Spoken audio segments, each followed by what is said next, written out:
खुलुमबाय बे समाव नोंथांमोननि सेराव लानानै फैदों मोनसे खौरां।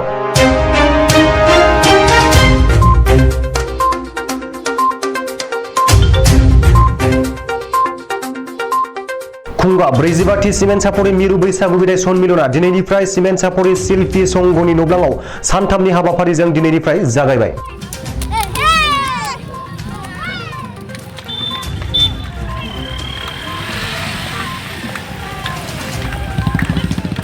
फुंबिलिनि 7 रिंगायाव मिरु बिहु एबा बैसागुनि फिरफिलाखौ बानजाय आफादनि आफादगिरि हरेन्द्रनाथ दुवारा बिरहोयो।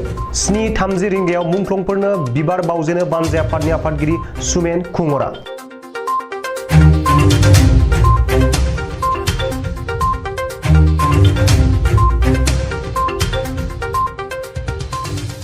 फुंनि 10 रिंगायाव गुबुन गुबुन हारिनि हारिमुनि गाबगोनां हानजा सुरनायखौ बेखेवना होयो आजिरा मोननाय बिइअ दिलीप कुमार गगैया। हारिमु हानजा सुरनाय हानजाया बिहुथलिनिफ्राय 515 हादरारि राजालामानिफ्राय कलेज तिनिआलि सेनसुवा जानानै 3 किल'मिटार लामाखौ हारियारि गाननाय जोमनाय दामजु गुबुन गुबुन हारिमु हारियारि दोरोङारि खान्थिफोरखौ दिन्थिफुङो।